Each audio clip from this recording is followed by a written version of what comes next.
அனைவருக்கும் மனமார்ந்த வணக்கங்கள். இப்போ தான் நேரில் பல பேரை சந்திக்கிறேன்.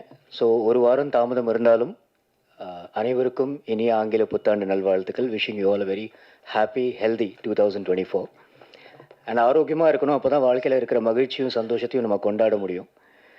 And also advance wishes for thy திருநாள், ஃபார் கம்மிங் பொங்கல்.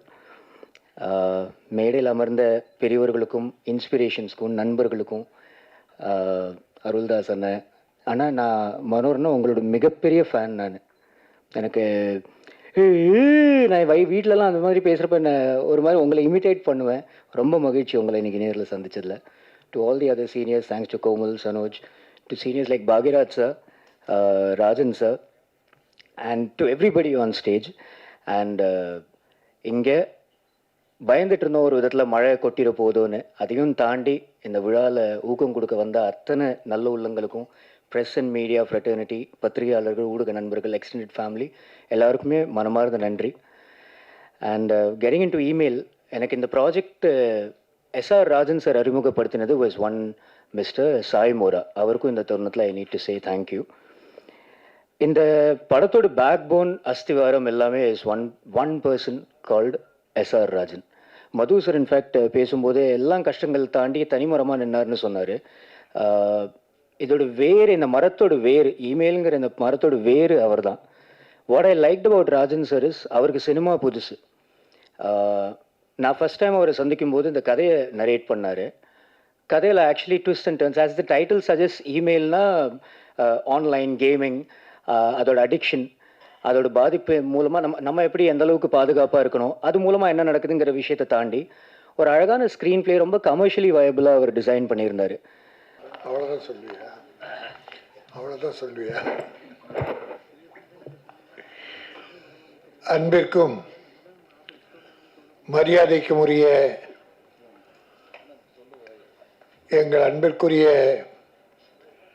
இயக்குனர், நடிகர், தயாரிப்பாளர், மிகச்சிறந்த திரைக்கதை வசனகர்த்தா, இந்தியாவிலேயே மிகப்பெரிய புகழ்பெற்ற கதாசிரியர், அருமை சகோதரர் கே பாக்யராஜ் அவர்களே, மற்றும் எஸ்ஆர் ஃபிலிம் ஃபேக்டரி மகிழ்ச்சியோடு நம்பிக்கையோடு தயாரித்திருக்கிற இமெயில் படத்தை வாழ்த்த வந்திருக்கிற வாழ்த்திய அன்பு சகோதரர்களே, லொல்லு வழக்கமாக லொல்லு பண்ணுறோம், இன்னைக்கு ரொம்ப அழகாக பேசிட்டு போய் லொல்லு இல்லாமல் உட்காந்துட்டார். தம்பி அசோக் கதாநாயகனாக நடிச்சிருக்காரு, சிறப்பாக நடிச்சிருக்காரு. எஸ்ஆர் ஃபிலிம்ஸ் ஃபேக்டரியுடைய உரிமையாளரும், கதை, திரைக்கதை, வசனம், தயாரிப்பு, இயக்கம் போன்ற எல்லா அமைப்புகளும் ஏற்று மன துணிச்சலோடு இந்த படத்தை மிக அற்புதமாக இயக்கியிருக்கிறார். ஐயா பாக்யராஜ் அவர்களும் நானும் நிறைய படத்திற்கு வாழ்த்துவதற்காக அழைப்பார்கள். அப்படித்தான் அருமை தம்பி சக்தி சரவணன் இங்கே அழைத்தார். நான் எல்லா படம் போல தான் இருக்கோம், எல்லாமே பல நல்ல படங்கள் வந்திருக்கு, பண்ணியிருக்காங்க. ஒரு சில படங்கள் ஒரு மாதிரி இருக்கும். சரி, நம்ம எல்லாத்தையும் ஒரே லெவல் பார்க்க முடியாது. ஆனால் இந்த படத்தை நான் சுமாராக நினச்சி தான் வந்தேன். ஆனால் ரொம்ப அற்புதமாக, இது ஒரு சின்ன படம்னு சொல்லவே முடியாது.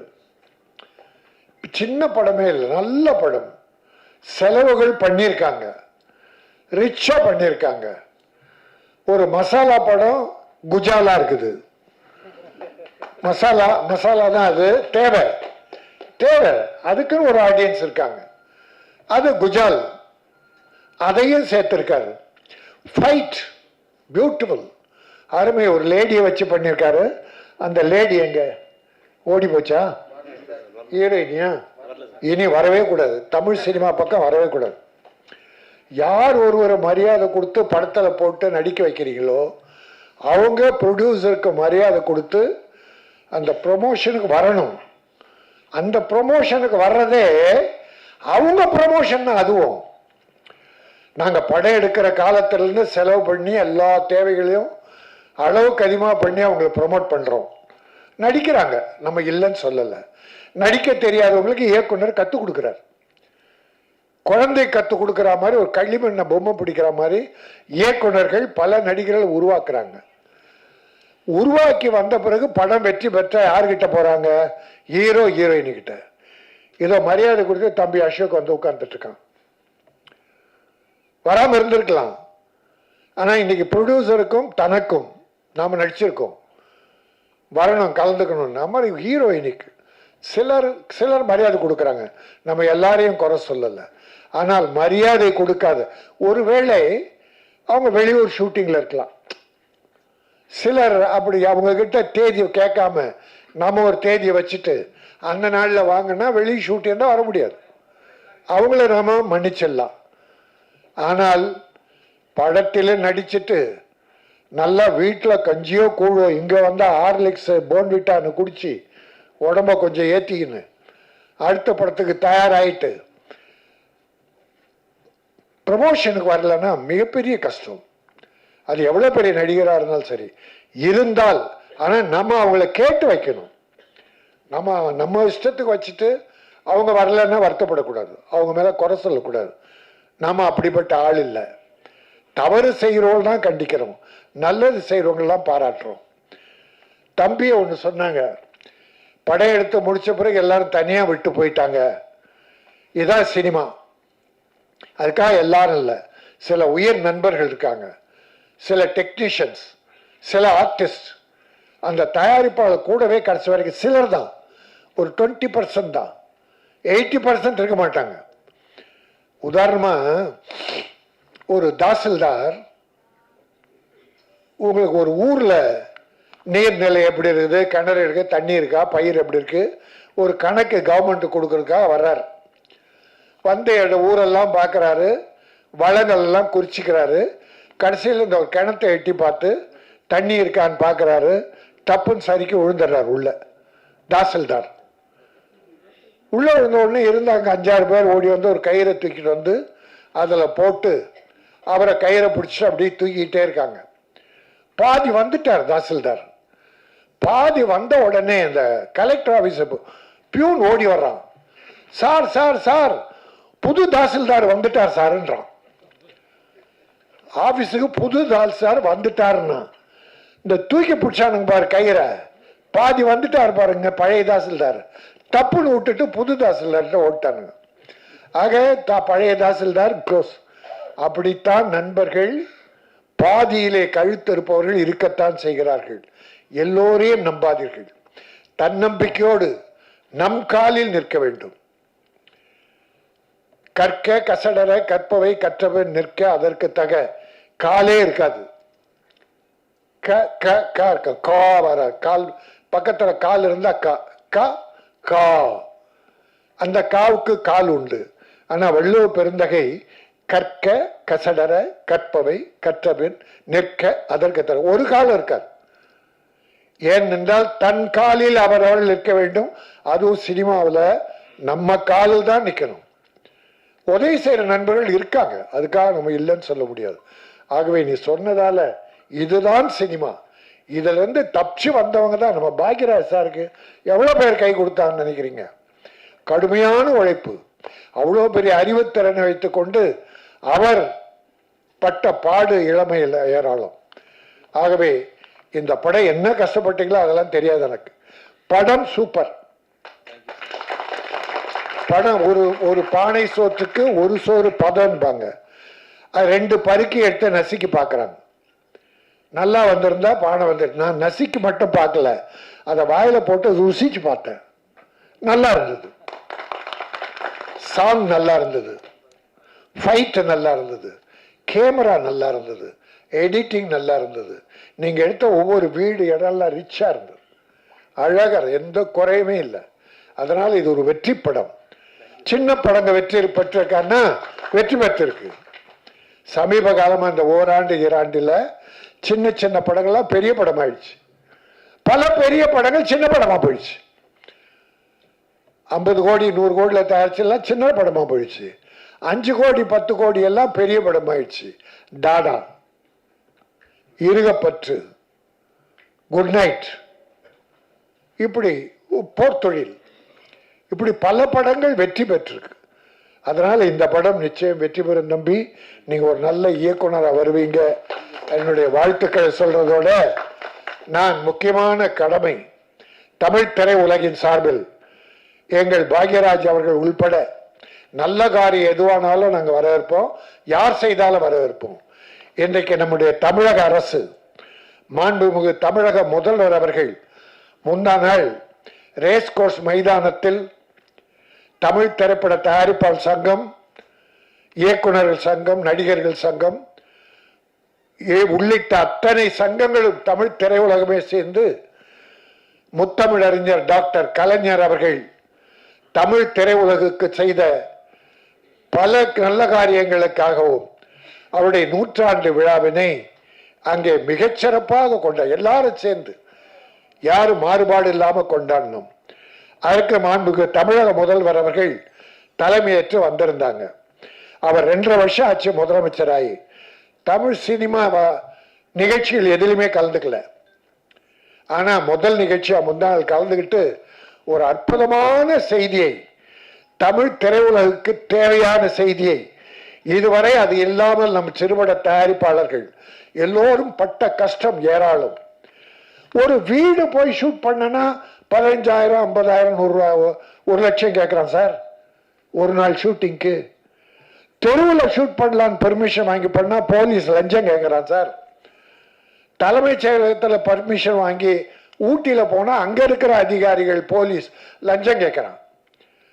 சின்ன படம் எடுக்கவே முடியல. பெரிய படம் தயாரிப்பாளர்கள் கோடி கோடியாக இருக்கு என்னமோ சரி, சின்ன படம் எடுக்கவே முடியல. எடுத்து வந்தாலும் ரிலீஸ் பண்ணுறது கஷ்டம், ஃபைனான்ஸ் கொடுக்கல. ஆனால் மாண்புமிகு தமிழக முதல்வர் அவர்கள் மிக அற்புதமான ஒரு திட்டத்தினை அறிவித்து ஒரு பால் சினிமா உலகம் வர எல்லாத்திலேயே எல்லோர் வயிற்றிலும் பால் ஊற்றிருக்கிறார்கள்.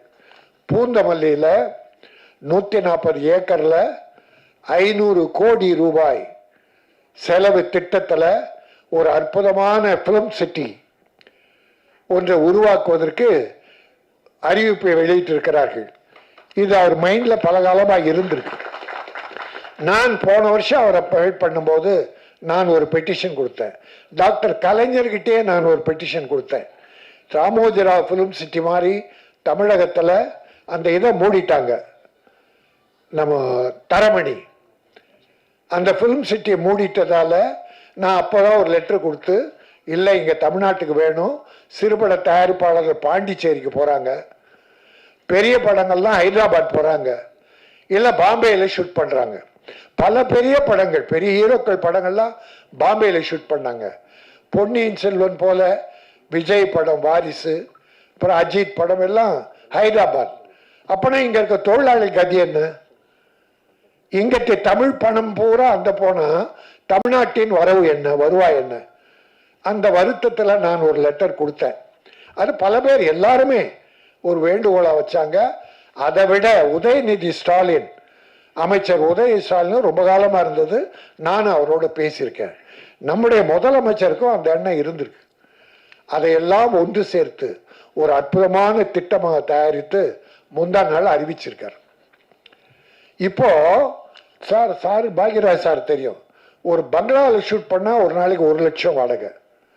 அதுவும் டைம் சொல்கிறாங்க, காலைல 7லேருந்து நைட்டு 9 வரைக்கும் தான் 1 லட்சம். அதுக்கு மேலே போனால் வாடகை தனி. ஒரு சின்ன படம் எடுக்கலான்னு ஒரு குடிசை வீட்டுக்கு போனால் அவன் 10,000 கேட்குறான். இப்படி செலவினங்கள் ஏராளமாக போயிடுது. ஆகவே தமிழக முதல்வர் அவர்கள் இப்பொழுது அறிவித்திருக்கிற இந்த அற்புதமான திட்டத்தை தமிழ் திரைப்பட தயாரிப்பாளர்கள் அத்தனை பேரும் வரவேற்கிறோம். சிறு முதலீட்டு பட தயாரிப்பாளர்கள் மனமாற வரவேற்கிறோம். மிகப்பெரிய செலவு 40% குறையும்.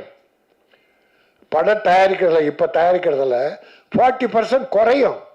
அப்புறம் ஈஸியாக பூந்தமல்லி போயிட்டு அழகாக எடுத்துகிட்டு வந்துடலாம். அது மட்டும் இல்லை, உங்களுக்கு நான் தமிழக முதல்வரை அவங்க திட்டம் போடுறாங்க, அதுக்கு ஒரு குழு அமைச்சிருக்காங்க. நான் என் சார்பில் வேண்டிக் கொள்வது, இங்கே அறிவிச்சிட்டீங்க, அந்த இடத்துல முதல்ல சிறுபட தயாரிப்பாளர்களுக்கு தேவையான படப்பிடிப்புக்கு தேவையான வீடு, கோயில், panchayat, police station, hospital, court, கிராமப்புறம், நகரப்புறம் இதை முதல்ல வடிவமைச்சு செய்ய ஆரம்பிச்சுட்டு ஒரு 6 மாசத்துல 1 வருஷத்துல பண்ணா நம்ம சிறுபட தயாரிப்பாளர் அத்தனை பேரும் பெரும் பலன் அடைவார்கள். பெரிய படங்களுக்கு செட்டுக்கிட்டெல்லாம் அப்புறம் போடுங்க, அவங்க எப்போ ஒன்றா எடுத்துக்குவாங்க, அதுவும் ரெடி ஆகும்.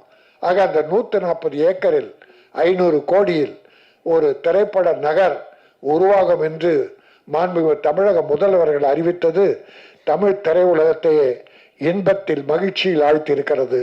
நான் ஒரு வேண்டுகோளை கூட வச்சிருக்கேன், தமிழ் சினிமாவுக்கு கலைஞர் எல்லா முதலமைச்சர் நல்லா பண்ணியிருக்காங்க, நம்ம யாரையும் குறை சொல்ல. ஆனால் எல்லாரை விட டாக்டர் கலைஞர் மிக அதிகமாக பண்ணியிருக்கார். முதல்ல 3 லட்ச ரூபா மானியம் அறிவிச்சதே கலைஞர் தான். அதுக்கு பிறகு அந்த அம்மா 5 லட்சம், பிறகு இவர் 7 லட்சம் ஆக்கினார். ஆக்கி எல்லா பெரிய படங்களுக்கெல்லாம் கொடுத்தார். அதை ஒரு 8 வருஷம் கொடுக்காம விட்டாங்க. இப்போ இந்த முதல்வர் மானியத்தை கொடுக்கிறார், அறிவிச்சு படமெல்லாம் பார்த்துக்கிட்டு இருக்காங்க. ஆக டாக்டர் கலைஞர் வழியில் நமது முதலமைச்சர் மு.க. ஸ்டாலின் அவர்கள் தமிழ் திரையுலகை காப்பாற்ற இருக்கிறார்கள்.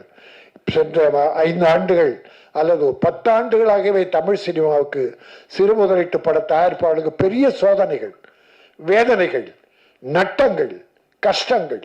ஆனால் இந்த திரைப்பட நகர் உருவாகிவிட்டால் நிச்சயமாக ஒரு 40% சிரமம் குறையும், செலவு குறையும். அப்படிப்பட்ட திரைப்பட நகருக்கு டாக்டர் கலைஞர் திரைப்பட நகர் என்று பெயர் வைக்க வேண்டும் என்று நான் பணிவோடு முதல்வரை வேண்டி கேட்டுக்கொள்கிறேன். இந்த படம் இமெயில் நான் ஒரு போராட்டமே நடத்தினேன். ஆன்லைன் எத்தனை குடும்பங்கள் அழிந்து விட்டது, எத்தனை அடிக்ட் ஆயிடுறாங்க. ராத்திரி பகல் மாணவர்கள், எத்தனை மாணவர்கள் இறந்தோம். ஆக அதை தமிழக அரசு ஒரு தீர்மான சட்டமன்றத்தில் ஆன்லைன் தடை சட்டம் கொண்டு வந்து ஆளுநருக்கு அனுப்புனா அது அவர் சரியான கவனத்தை செலுத்தாம பண்ணி அப்புறம் அது கோர்ட்லயும் அது தோல்வி அடைஞ்சிச்சு. ஆனா உயிரை இழக்கிற, பொருள் நஷ்டம் எடுக்கிற, குடும்பத்தை கெடுக்கிற ஆன்லைன் டிக்கெட்டுக்கு என்ன சட்டம், தடை சட்டம்? உயிரை விட என்ன இருக்கு? ஆகவே அப்படிப்பட்ட விஞ்ஞான வளர்ச்சி வேண்டும். ஆனால் அந்த விஞ்ஞான வளர்ச்சி உயிர் பறிப்பதாக, குடும்பங்களை அழிப்பதாக இருக்கக்கூடாது என்பதான் வேண்டுகோள். இந்த இமெயில் படத்தின் மூலமாக ஒரு கிரைம், ஒரு த்ரில்லர், பல குடும்பங்களை கெட்டு போகிற விஷயங்களை சொல்லி அப்படி வேண்டாம், நல்வழிப்படுத்துகிற ஒரு படமாக அமைந்திருக்கும் என சொல்லி இயக்குனர் தயாரிப்பாளர் எஸ்.ஆர். ராஜன் அவர்களை இந்த கே. ராஜன் வாழ்த்துகிறேன். வாழ்க வெல்க. நன்றி, வணக்கம். இமெயில் திரைப்படத்தினுடைய இசை விழாவுக்கு வந்திருக்கும் அனைத்து பத்திரிகை மற்றும் ஊடக, டிவி ஊடகம் எல்லா நண்பர்களுக்கும் என்னுடைய பணிவான வணக்கத்தை முதல்ல தெரிவிச்சுக்கிறேன். அதே மாதிரி இமெயில் படத்தை அவங்கள அந்த டெக்னீஷியன்ஸ் ஃபஸ்ட் டைம் அவர் டைரக்ட் பண்ணியிருக்காரு ராஜன் அவர்கள். அதை ஊக்குவிக்கிற வகையில் நிறைய பேர் வந்திருக்கீங்க. மழையாக இருந்தால் கூட எல்லாம் கண்டிப்பாக என்கரேஜ் பண்ணணும்னு சொல்லி நிறைய பேர் வந்திருக்கீங்க. உங்களுக்கு என்னுடைய பணிவான வணக்கத்தை தெரிவிச்சுக்கிறேன். அப்புறம் இந்த பொண்ணு பேர் என்னமா, தமிழ் சுத்தமாக பேசினாங்க, ஐஸ்வர்யா தமிழ் சுத்தமாக பேசினாங்க. அவங்க நான் அதிகமாக சந்திக்கல. ஸோ அது கொஞ்சம் ரொம்ப சந்தோஷமாக இருந்தது, நிறைய கரெக்டாக பேசுகிறாங்க அப்படின்ட்டு. அதுக்கப்புறம் ராஜன் சாருக்கு தான் நன்றி சொல்லணும்.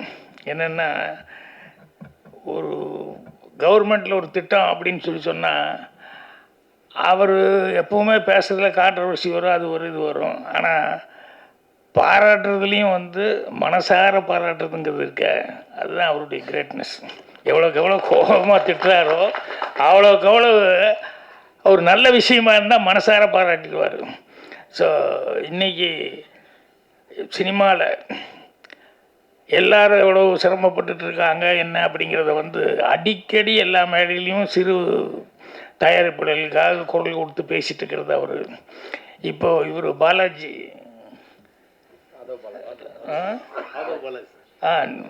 அவர் பேசும்போது கூட ரொம்ப குறைபட்டு சொல்லிகிட்டு இருந்தார், என்னென்ன சிறு படங்கள் எடுக்க முடியல அப்படிங்கிறது. ஸோ இதுக்கெல்லாம் வந்து எனக்கு தெரிஞ்சு ராஜன் சார் வந்து நிறையா எந்த ஸ்டேஜாக இருந்தாலும் அந்த ஸ்டேஜில் வந்து நிறைய தடவை சொல்லிகிட்டு இருக்காங்க. அதே மாதிரி இதே ஸ்டேஜில் நானே கூட வந்து அந்த சின்ன படங்களுக்கு கவர்மெண்ட்டு கண்டிப்பாக ஒரு காம்ப்ளெக்ஸில் வந்து 4 தேட்டர் இருக்குன்னா ஒரு தேட்டர் கண்டிப்பாக சின்ன படங்களுக்கு கொடுக்கணுன்னு ஒரு சட்டம் கொண்டு வரணும்னு பல தடவை சொல்லியாச்சு. இந்த சின்ன படங்கள் எப்படி வரும், ஸ்க்ரீனுக்கு வந்தால் தானே ஜனங்க பார்த்து அதுக்கப்புறம் அப்ரிஷியேட் பண்ணுவாங்க. ஸ்க்ரீனே கிடைக்கல அப்படின்னு சொல்லும்போது எப்படி பண்ண முடியும்? ஸோ அதனால் கவர்மெண்ட் நினச்சது அப்படின்னு சொன்னோம்னா, இப்போ எப்படி இந்த ஸ்கீம் கொண்டு வந்திருக்காங்க, 500 கோடியில் ஒரு சினிமா சீரழிஞ்சிடக்கூடாது, சினிமாவுக்கு ஏதாவது ஒரு விதத்தில் நல்ல விதமாக உதவி பண்ணணும்னு சொல்லிட்டு அந்த மாதிரி கவர்மெண்ட் வந்து இதையும் இப்படி தேட்டரில் வந்து ஒரு தேட்டராவது ஒரு சின்ன படத்தை கொடுக்கணுங்கிற மாதிரி ஒரு சட்டம் வந்தது அப்படின்னா, சிறு முதலீட்டாளர் படங்களுக்கு எல்லாருமே ஒரு காலத்தில் வந்து சின்ன படத்தில் புதுசாக அறிமுகமாகிற மாதிரி தான் எல்லாமே இருந்தாங்க. ஸோ அதுக்கப்புறம் தான் ஒவ்வொருத்தரும் பெருசாக வளர்ந்துருக்காங்க. அதனால் அவங்களுக்கு வந்து இன்றைக்கி அவர் வந்தோடனே ராஜன் சார் ரொம்ப வருத்தமாக அதுதான் சொன்னார், ஒரு 5 பேர் தான், அதை தவிர்த்து வேறு படங்கள் ஒன்றுமே இன்றைக்கி ஓடுற மாதிரி இல்லை, அப்படி ரொம்ப கஷ்டமாக இருக்குது அப்படிங்கிற மாதிரி ரொம்ப ஃபீல் பண்ணி சொல்லிட்டு இருந்தார். ஸோ அதுதான் அவர் பேசும்போதும் வந்து மனம் விட்டு பேசி அதுக்கப்புறம் கவர்மெண்ட்டையும் அப்ரிஷியேட் பண்ணார். இப்போ படத்தை இமெயில் நம்ம அசோக் ரொம்ப கொடுத்து வச்சவர், அவர் ரொம்ப அதிர்ஷ்டசாலி. ஏன்னா படம் பார்க்கும்போது பாட்டு மற்ற இடங்கள்லாம் கண்கொள்ளா காட்சின்னு சொல்லுவாங்க பாடு, அது டைரக்டர் படத்தில் பார்த்தோன்னையுமே கண்கொள்ளா காட்சியாக இருந்தது. அது அவர் பாட்டிலெல்லாம் நடிக்கும்போது அவருக்கு நேரில் நம்ம தான் ஸ்க்ரீனில் தான் பார்க்குறோம், அதில் ஒரு டேக் ஓகே தான் மாறும். ஆனால் அவர் அசோக் அப்படி இல்லையே, எல்லா டேக்கும் தப்பாக கவுண்ட் பண்ணி சூரலாசித்தங்களை சொன்னேன், தப்பாக செஞ்சால் ஒரு 5-6 டேக்கு 5-6 தடவை கட்டி பிடிக்கலான்னு. அந்த மாதிரி பாடல்களெல்லாம் எப்படி இருந்ததுன்னு தெரியல. ஸோ அவர் இதுக்கு முன்னால் இப்போ தான் ஒரு படம் ஆர் யூ ஓகே பேபி, அதில் பிரமாமா டான்ஸ் ஆடிந்தார். அதில் ரெண்டும் இருந்தது, அந்த ஒரே பாட்டில் ஒரு டான்ஸ்லேயே வந்து பரதநாட்டியமும் அதுவும் இருந்தது, மாடர்னும் அதுவும் இருந்தது. ஸோ இதில் வந்து என்னென்னா ஸ்பெஷலாக வந்து இதில் வந்து அவர் ராஜன் சார் குறிப்பிட்ட மாதிரி ஃபைட்டு வந்து ரொம்ப நல்லா பண்ணியிருக்காரு. யார் ஸ்டண்ட் மாஸ்டர் தெரியல. ஸோ அந்த ஸ்டண்ட் மாஸ்டர், கேமராமேனு இவங்களெல்லாம் அவர் ராஜன் சார் டைரக்டர் வந்து நல்லா யூஸ் பண்ணியிருக்காரு. அவரெல்லாம் தனியாக விட்டுட்டாங்க அப்படிங்கிற மாதிரி சொல்கிறாங்க. அது எல்லாத்துக்கும் வர்ற சோதனை தான். யாருக்கு அது சோதனை வந்தால் தான் நல்லது, சோதனை வராமல் வந்து சுவை இருக்காது, வெறும் இது சாதனையும் படைக்க முடியாது. அதனால் அது விட்டுட்டு போனாங்க அப்படிங்கிறதல்ல, ஃபைனலாக நீங்கள் என்ன கொடுக்குறீங்க அப்படிங்கிறது தான். அது எல்லாருமே இப்போ ராஜன் சார் சொன்னார், ஃபைனல் அவுட்புட்டு எல்லோரும் ரிச்சாக வந்திருக்கு, இத்தனை லொக்கேஷனில் போய் எடுத்திருக்காங்க அப்படிங்கிற மாதிரி ரொம்ப படத்தை பற்றி சிறப்பாக சொன்னாங்க.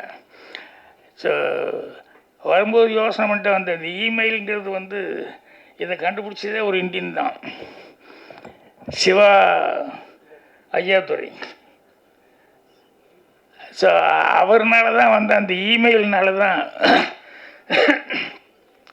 இந்த அட்டு அப்படின்னு சொல்லி போடுவோம் இல்லையே போட்டு, அது வந்து இதில் தான் இமெயிலேருந்து தான் ஃபெமிலியர் ஆச்சு. அப்புறம் எனக்கு தெரிஞ்ச என்னென்னா, இந்த இமெயில் வந்ததில் வந்து நிறைய பேர் வந்து அதாவது இயற்கை வளம் இருக்கே, மரங்களை பாதுகாப்போம் அப்படின்னு சொல்கிறது, அது இந்த இமெயில் வந்ததுனால அதுக்கு நிறையா பாதுகாப்பு. என்னென்னா பேப்பரில் தான் எல்லாம் எழுதிக்கிட்டு இருந்தோம், அந்த பேப்பருக்காக மரத்தை பூரா வெட்டிக்கிட்டு உட்காந்துருந்தாங்க. இப்போ இந்த இமெயில் வந்ததுலேருந்து அந்த மரங்கள் வெட்டுறது பாதுகாக்கப்பட்டது. அது ஒரு சந்தோஷப்பட வேண்டிய சமாச்சாரம். அதை விட இன்னும் ரொம்ப சந்தோஷப்பட வேண்டிய சமாச்சாரம் என்னென்னா, இந்த நிறைய இளைஞர்கள் செருப்படியிலேருந்து தப்பிச்சுக்கிறதுக்கான ஒரு வாய்ப்பு இந்த இமெயில் மூலமாக கிடச்சிது. ஏன்னா முன்னால் ஒரு பொண்ணுக்கிட்ட வந்து ஏதாவது பேசி ஒரு லெட்டர் கொடுத்தான்னு வைங்களேன், உடனே காலில் இருக்கிறது கழட்டிடுமா அப்படிங்கிற மாதிரி கழட்டிடுவாங்க சில நேரங்களில் கூட. இப்போ இந்த இமெயிலில் அது இல்லை பாருங்கள், போய் நேரில் எல்லாம் முரளி மாற பின்னாலேயே சுற்றிட்டு இருக்கணுங்கிற அவசியமே இல்லை. இல்லை, என்ன வேணுமோ இமெயிலில் வந்து ஈஸியாக அவங்கக்கிட்ட நம்ம மனசில் இருக்கிறத அப்படியே எக்ஸ்போஸ் பண்ணிடலாம். அது வந்து இதுக்கு லவ்வுக்காகங்கிறது மட்டுமல்ல, சில பெரிய மனிதர்களிடம் மரியாதை காரணமாக நம்மளால் சொல்ல முடியாமல் இருக்குது. சில விஷயங்கள் சொல்லும்போது வாய் வராது, தடுமாற்றமாகி போகும். இந்த இமெயில் அப்படி இல்லை. இதில் வந்து எந்த தடுமாற்றம் இல்லாமல் நம்ம என்ன நினைக்கிறோமோ அதை அப்படியே எக்ஸ்போஸ் பண்ணிடலாம். ஸோ அந்த மாதிரி பல உதவிகள் இருக்குது. ஆனால் இதில் போடும்போது ஒன்று போட்டிருந்தாங்க, என்னென்னா இமெயில் என்னென்னலாம் மோசடி நடக்குது அப்படின்னு சொல்லிட்டு. எல்லாத்துலேயும் தான் பாசிட்டிவும் இருக்கும், அதே மாதிரி நெகட்டிவும் இருக்கும். அதனால் எது விஞ்ஞான கண்டுபிடிப்பு வந்தாலும் அதில் ஏதாவது ஒரு பாசிட்டிவ் இருந்தாங்கன்னா இன்னொரு நெகட்டிவும் ஒரு சைடு இருக்கத்தான் செய்யும். ஸோ அதனால் அதில் இந்த மோசடி அப்படின்னு சொல்லும்போது, நாட்டில் சினிமாவில் அதில் தான் ஆன்லைனில் தான் மோசடிங்கிறது இல்லை. ராஜன் சார் பேசும்போது கரெக்டாக கவனிச்சுக்கிட்டே இருந்தீங்கன்னா தெரிஞ்சிருக்கும் நாட்டில் லைசன்ஸோடு எவ்வளோ மோசடி நடந்துட்டுருக்குன்னு. ஏன்னா நம்ம வாங்கியிருப்போம், பர்மிஷன் வாங்கிட்டு போயிருப்போம், ஆனால் அவங்க காசு கேட்பான். ஊட்டி வரைக்கும் இங்கேருந்து போயிருப்போம், எல்லோரும் போனதுக்கப்புறம் அங்கே ஒரு இது வச்சுருக்கான், அங்கே ஒரு தனி யூனியன் ஒன்று வச்சுக்கிட்டு இங்கே தான் கார் எடுக்கணும். இதெல்லாம் வந்து எத்தனை கஷ்டங்களை வந்து தயாரிப்பாளர்கள் சந்திக்கிறது. ஸோ அந்த மாதிரி நிறையா அந்த மாதிரி தப்புகள் தவறுகள் நாட்டில் அந்த மாதிரி மோசடிகள் கண்ணுக்கு தெரிஞ்சு நிறைய நடக்குது. என்னன்னா ஒவ்வொருத்தரும் அவன் ஃபீல் பண்ணணும். அவங்கவுங்க தனி மனிதன் வந்து நம்ம தனி மனிதன் அல்ல அப்படின்னு சொல்லி ஃபீல் பண்ணால் தான் இந்த மோசடிங்கிறது நிற்கும். நம்ம செய்கிறது ஒவ்வொன்றும் வந்து நம்ம ஒருவனை மட்டும் போகிறதில்ல அப்படின்ட்டு. ஏன்னா ஒரு உதாரணத்துக்கு ஒரு இன்சிடெண்ட்டு, பாரிஸிலிருந்து லண்டன் போகிறதுக்காக, இல்லை லண்டன் டு பாரிஸ் போகிறதுக்கு ஹூவர் கிராஃப்டில் போனோம்னா நிறையா அது கொஞ்சம் வித்தியாசமாக இருக்குது. அது தண்ணியிலையும் இல்லை, நான் சொல்கிறது ரொம்ப வருஷத்துக்கு முன்னால் ஃபேமிலியோடு போயிருந்தப்போ தண்ணியிலேயே இது பண்ணாமல் அப்படியே மேலாலேயே போகும் அப்படின்னு சொல்லிட்டு அது கொஞ்சம் நல்லா இருக்கும் அப்படின்னு சொன்னாங்கன்ட்டு. ஆனால் அங்கே போய் இறங்குக்கப்புறம் பாரிஸ் போகிறதுக்கு வந்து கிட்டத்தட்ட 3 hours ட்ரெயினில் இது பஸ்ஸில் தான் போக வேண்டியிருக்கும். அதனால் ஃப்ளைட்டில் போனோம்னா 3/4 மணி நேரம் 1 மணி நேரத்தில் போயிடலாம். பட் இதில் போயிட்டு அதுக்கப்புறம் பஸ்ஸில் போகணும். ஆனால் சைட் சீயிங் நல்லா இருக்கும்போது அதை ப்ரிப்பேர் பண்ணேன். ஏன்னா குழந்தைகளுக்கெல்லாம் நம்மளும் சைட் சீயிங் பார்த்துக்கிட்டே போகிறோம் அப்படின்னு சொல்லிட்டு. ஆனால் அங்கே போய் ஹோவர் கிராஃப்டில் இறங்கணுன்னே பஸ்ஸில் தான் போய் ஆகணும் அப்படின்னு சொல்லி அப்புறம் பஸ்ஸில் எல்லாம் ஆல்ரெடி டிக்கெட் ரிசர்வ் பண்ணியிருந்தேன். பஸ்ஸில் ஏறிட்டோம். ஏறினதுக்கப்புறம் வந்து பஸ்ஸு புறப்படுற நேரம் அப்போ திடீர்னு தடன்னு கதவை தட்டி திறந்தால் ஒரு இங்கிலீஷ் லேடி, யாரோ ஒருத்தி, எந்த நாட்டுக்காரியே தெரியல, உள்ளே வந்தால் கண்டக்டர் வந்து ஸ்டாப் பண்ணிட்டான். சாரி அப்படின்ட்டு. என்னென்னா, இல்லை டிக்கெட்டு ஃபுல்லாகிடுச்சு, சீட் இல்லை, அதனால் உட்கார முடியாது, சாரின்னு. அந்த அம்மா வந்து ரொம்ப கெஞ்சுறாங்க. என்னென்னா இவங்க வந்து பாரிஸ் போய் வேறு ஒரு ஃப்ளைட்டு பிடிச்சி அவங்க வேறு நாட்டுக்கு போகணும். ஸோ அந்த ஃப்ளைட்டை மிஸ் பண்ணிட்டாங்கன்னு சொன்னோம்னா அதுக்கப்புறம் 1 நாளோ 2 நாளோ 3 நாளோ அவங்க இங்கே தங்கி அதுக்கப்புறம் அடுத்த ஃப்ளைட்டு பிடிக்கிறதுங்கிறது பெரிய கஷ்டமான ஒரு சமாச்சாரம். அந்த அம்மா அழுகிற மாதிரி ஆகிட்டாங்க, கெஞ்சுறாங்க. ஆனால் இவன் இந்த கண்டக்டர் ஒத்துக்க மாட்டேன், எனக்கு வேலை போயிடும், ஏன்னா சீட்டு இல்லாமல் நான் வந்து ஒரு ஆளை நான் நின்றுட்டு வர்றேங்கிற, அப்படி நிற்க வச்சேன்னு சொன்னோம்னா என்னை வழியில் பிடிச்சிட்டாங்கன்னா ஏன் வேலை போயிடும், ஐ எம் ஸோ சாரி அப்படிங்கிற அந்த அம்மா கெஞ்சுறாங்க. ஏன்னா இது ஃப்ளைட் விட்டுட்டா எனக்கு அவ்வளோ கஷ்டம் அவ்வளோ கஷ்டம் அப்படின்ட்டு. அவன் சீட் இல்லாமல் நான் வந்து முடியவே முடியாது அப்படின்னு எல்லோரும் வேடிக்கை பார்த்துட்ருக்கோம். அப்புறம் டிரைவர் அவன் கண்டக்டர்கிட்ட கேட்டேன், சீட்டு தான் பிரச்சனையா? ஆமாங்க, சீட் இல்லாமல் அவன் நின்றுட்டு வந்தான்னா யாராவது பார்த்தான்னா வழியில் தெரியும், பிடிச்சிக்குவான், அதனால் நான் கஷ்டம் அப்படிங்கிற மாதிரி சொன்னேன். இப்போ நான் என் பொண்ணு வந்து 6 வயசு அம்முலு, நான் அதுக்கு சீட்டு டிக்கெட்டு வாங்கியிருந்தேன். நான் சொன்னேன், என் பொண்ணை கூப்பிட்டு என் மடியில் உட்கார வச்சுக்கிட்டு அவன் இந்த சீட்டில் உட்கார வச்சுரு, டிக்கெட் போட்டு கொடுத்துரு அப்படின்னு. அவன் 3.5 hours 4 hours சார் டிக்கெட் எடுத்திருக்கீங்க, மடியிலே உட்கார வச்சு, ஐயோ என் பொண்ணு என் மடியில் உட்கார வைக்கிறது என்ன எனக்கு கஷ்டமாக, பரவாயில்ல விடு அப்படின்னு சொல்லிட்டு அதுக்கப்புறமா வந்து உடனே சரின்னு சொல்லி அவங்க அழுகிறத பார்த்தா ரொம்ப கஷ்டமாக இருக்குன்னு அப்புறம் அவனும் வந்து டிக்கெட்டுக்கு வாங்கிட்டு உட்கார வச்சுட்டான். என்ன எதுக்கு சொல்ல வரேன்னா, இது எல்லாருமே பார்த்துட்டு இருந்தாங்க. முன்னாடி பார்த்தா தான் பயமாக இருக்குன்னு இந்த பக்கம் பார்த்தா அதுக்கு மேலே பயமாக இருக்குது. ஏன்னா இருக்கிற ஆள் எல்லாமே பெரிய பெரிய ஜாம்பவான். பக்கத்தில் வனிதாக்கா இருக்காங்க, அதில் எவ்வளோ சிரிச்சாங்க, கொஞ்சம் பயம் போயிடுச்சு. ஏன்னா வனிதாக்காவும் நானும் கடைசி தோட்டான ஒரு படம். இல்லைக்கா, நீங்கள் சிரிச்சாதான் அழகாக இருக்கீங்க, நீங்கள் உருன்னு தான் எனக்கு பயமாக இருக்குது. அக்காவும் நானும் ஒரு படம் இப்போ முடிச்சிருக்கோம், கடைசி தோட்டான ஒரு படம். ஸோ அதில் பாதி பயம் போயிடுச்சு, இப்போ சிரிச்சோடனே மொத்த பயமும் போயிடுச்சு. ஆக்சுவலாக வந்து இமெயில் படம் வந்து எனக்கு 2வது படம். நான் ஒரு யூடியூபர் ஆரஞ்சு மிட்டாய்ன்ற யூடியூப் சேனல் வச்சுருக்கேன். ஸோ என்னை கூப்பிட்டு வாய்ப்பு கொடுத்தது வந்து நம்ம ராஜன் சார். ஆக்சுவலாக வந்து இந்த படத்தை வந்து எஸ்ஆர் ராஜன் சார் தான் டைரக்ஷன் பண்ணார் அப்படின்னு நினச்சிட்டு இருக்கீங்க, அது சுத்த பொய்.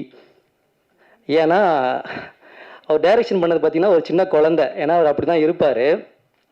எல்லாருக்கும் எப்படி அப்ரோச் பண்ணணும், ஒருத்தர் வந்து நம்மளை நம்பி நடிக்க வந்திருக்காங்க அப்படின்னா அவங்களை எப்படி அப்ரோச் பண்ணணும், அவங்களுக்கு தேவையான ஃபுட்டு, தேவையான ரூம்பு, தேவையான பணம், ஸோ அது இல்லாமல் அவங்களுக்கு தேவையான வாய்ப்பு, ஒருத்தர் வந்து எப்படி கரெக்டாக யூஸ் பண்ணி இந்த பையனுக்கு இதை வரும், இவனை இப்படி தான் கொண்டு வரணும்னு சொல்லி தோளில் தட்டி கொடுத்து வேலை வாங்கின டேரக்டர்ஸில் ராஜன் சார் வந்து ஃபஸ்ட்டு. அது ஃபஸ்ட் சொல்ல முடியாது, அதாவது அவரும் ஒருத்தர். ஸோ அவர் ஃபஸ்ட்டு படம் அப்படின்றது வந்து எனக்கு நம்பவே முடியல. நான் போய் டேரக்டர் நிறைய படம் பண்ணியிருப்பாரு, நான் வேலை பயங்கரமாக வாங்குறாருப்பா, கரெக்டாக யூஸ் பண்ணுறாரு அப்படின்னு சொன்னேன். ஆனால் அவர் ஃபஸ்ட்டு படம்னு சொன்னாங்க. படம் ரொம்ப அழகாக வந்திருக்கு. யூடியூப் பற்றி தான், அதாவது யூடியூப்பில் வந்து நிறைய கேம்லாம் பார்ப்பீங்க, கேங்லிங் கேம்லாம் பார்ப்பீங்க. ஸோ அது மூலிமா வந்து மாட்டினா என்ன பிரச்சனை வரும் அப்படின்றது தான். அது ஒரு யூடியூபராக நான் அந்த படத்தில் நடிச்சிருக்கிறது வந்து எனக்கு ரொம்ப பெருமையாக இருக்குது. வணக்கம். மேடையில் இருப்பவர்களை எல்லாம் நான் அறிமுகம் பண்ணல, அவங்க நிறைய அறிமுகமாயிட்டு இன்னும் அறிமுகத்தோடவே வாழ்ந்துட்டு இருக்காங்க. நிறைய வெற்றி படங்களை எடுப்பதற்கு ரொம்ப ஆர்வத்துடன் பார்த்து கொண்டு இருக்கிறார்கள். உங்களை பார்த்து கொண்டு இந்த இடத்துல வந்து நம்ம வந்து எஸ்ஆர் ராஜன் சார் வந்து ஜூது நம்மளை எப்படி சூது பண்ணி கவ்வுது அப்படின்னு ஒரு படம் எடுத்திருக்காரு. அந்த படத்தில் நான் பெங்களூரில் போய் ஒரு 2 நாள் ஷூட்டிங்கில் இருந்தேன். ஆனால் நல்ல டைலாக்லாம் அருமையாக இயக்கி கொண்டு போயிருக்காரு. அதுக்கு எதிரில் உள்ள கேரக்டரை எப்படி நம்ம மயக்கணும், அதன் பிறகு வந்து மனோபாலா சார்கிட்ட எப்படி டைலாக் டெலிவரி பண்ணி பேசணும், எல்லாம் ஒன்று விடாத கவனித்து அருமையாக இயக்கியிருக்காரு. இந்த கதையை வந்து மக்கள் மத்தியில் கொண்டு போகும்போது எப்படி வெற்றி பெறணும்னு டைலாக்லாம் ரொம்ப ரூமில் போட்டு சிந்திச்சு யோசனை பண்ணி ஒன்று ஒன்றா எழுதியிருக்காரு. இந்த படம் வெற்றி பெறுறதுக்கு நான் வாழ்த்தி வணங்கி விழைகிறேன். நன்றி, வணக்கம். இமெயில் அவர் பாருங்க, பாலாஜி எப்படியெல்லாம் டெஸ்ட் பண்ணுறாரு பாருங்க. அங்கே வெளியில் வந்து இயற்கை சீற்றம் காத்துட்டு இருக்குது. திடீர்னு சொல்லுவாங்க வானம் கிழிஞ்சிச்சு, மேகம்லாம் கிழிஞ்சி போச்சு, தப்பன்னு தண்ணி கொட்டிச்சுன்னுவாங்க. அதனால் கொஞ்சம் சீக்கிரமாக முடிச்சுக்கோங்கன்னு வேறு சொல்லியிருக்காங்க. அப்படி இருந்தும் பாலாஜி மீண்டும் வளர்த்துட்டு இருக்கிறார். நன்றி, வணக்கம். நண்பர்களுக்கு வணக்கம். இந்த படத்தில் நான் நடிக்கலை, ஆனால் வந்து இயக்குனர் அவரும் எனக்கு பெருசாக அறிமுகம் இல்லை.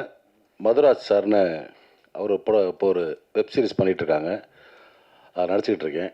ஸோ அவர் தான் என்னை கூப்பிட்டாரு, சார் மாதிரி வாங்க, அந்த மாதிரி ஒரு படம் ஒன்று இமெயில்னு ஒரு படம் ஃபங்க்ஷன் ஈவினிங் வாங்கினார். ட்ரெய்லர்லாம் பார்த்தோம். நிறைய பேர் இப்போ அவங்க இந்த படம் சம்மந்தப்பட்டவங்க சொல்கிறத வச்சு பார்த்தா அது ஒரு அந்த கேமிங் பற்றி அதோட ஸ்கேம் பற்றி சொல்கிறாங்க. அப்புறம் ஒரு நல்ல கண்டென்ட்டு.